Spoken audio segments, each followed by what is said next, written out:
A story of tragedy, politics, and resilience. Devastating floods have ravaged Texas, claiming 129 lives and leaving over 160 people missing. As President Trump defends his administration's response, questions swirl about FEMA's leadership and missed opportunities to prevent this disaster. On July 4, 2025, a catastrophic flash flood tore through central Texas, particularly Kerr County. The Guadalupe River rose 26 feet in under an hour, submerging neighborhoods and campsites. At least 129 people have died, including 36 children, with 166 still unaccounted for. The sheer speed and scale of the flooding caught communities off guard, raising urgent questions about preparedness. One of the hardest-hit areas was Camp Mystic, a century-old Christian summer camp for girls. At least 27 people perished here, with parents sifting through mud for their children's belongings. Heartbreaking scenes of stuffed animals and shoes scattered in the wreckage have gripped the nation. The camp's location on a known floodplain has sparked fierce debate about safety regulations. On July 11, President Donald Trump visited Kerrville, joined by First Lady Melania Trump and Texas Governor Greg Abbott. Trump met with victims' families and first responders, calling the response incredible. He praised state officials, saying, "We did an incredible job and continue to do an incredible job as we always do." The visit aimed to project solidarity amid growing scrutiny. First Lady Melania Trump offered heartfelt condolences, saying, "My deepest sympathy to all of the parents who lost beautiful young souls." She described hugging families and receiving a bracelet from young girls in honor of the victims. Her words struck a chord, but critics noted a contrast with Trump's typically combative tone during past disasters.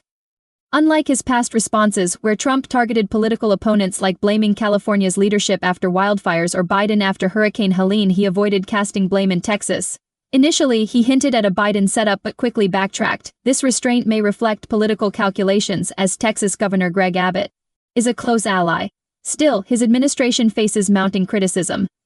FEMA was activated after Trump signed a major disaster declaration for Kerr County on July 5.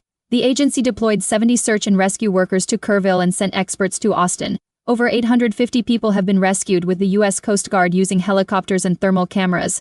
But FEMA's response has been slower than expected, raising questions about its leadership and resources. FEMA's acting administrator, David Richardson, has drawn scrutiny. A former Marine with no prior disaster management experience, Richardson reportedly didn't know the U.S. had a hurricane season. His predecessor, Cameron Hamilton, was ousted after opposing Trump's plan to dismantle FEMA. Critics argue that inexperienced leadership and bureaucratic hurdles have hampered the agency's effectiveness. Homeland Security Secretary Kristi Noem, who oversees FEMA, imposed a rule requiring her approval for all expenditures over $100,000. This delayed the deployment of urban search and rescue teams by over 72 hours, according to FEMA officials. Such red tape has frustrated responders, who say every minute counts in a crisis like this. Noem defends the controls as necessary to cut waste.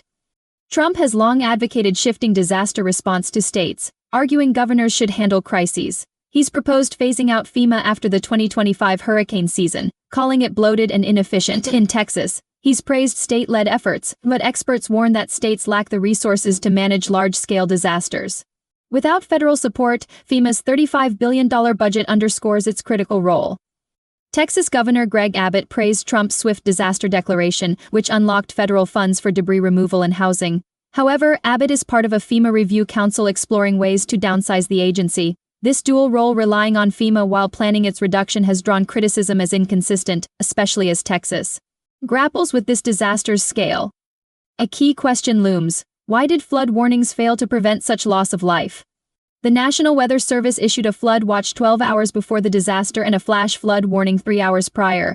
Yet many residents, including those at Camp Mystic, received little to no alert. Experts point to underfunded warning systems and staffing shortages as culprits.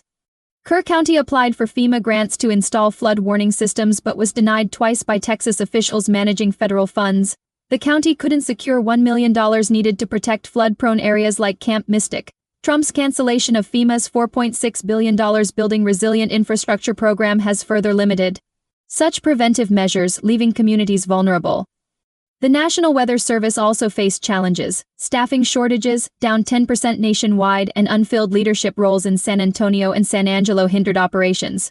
While NW's defenders argue warnings were timely, critics like Representative Joaquin Castro say vacant positions weakened forecasting. Trump's cuts to NOAA and weather research have intensified scrutiny of the agency's capacity. In the flood's aftermath, far-right conspiracy theories have proliferated online.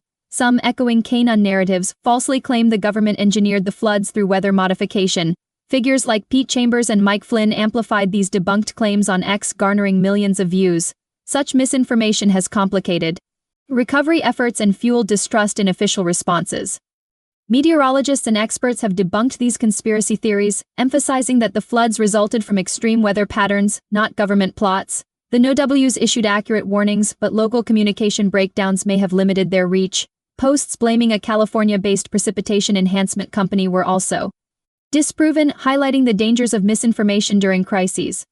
Amid the tragedy, stories of heroism have emerged. The U.S. Coast Guard rescued over 850 people, some clinging to trees in raging waters. Firefighters from Mexico joined Texas crews, with one rescuer saying, "There are no borders in a crisis." Volunteers like Gilbert Hernandez of Heroes for Humanity scoured the Guadalupe River, offering hope to devastated families.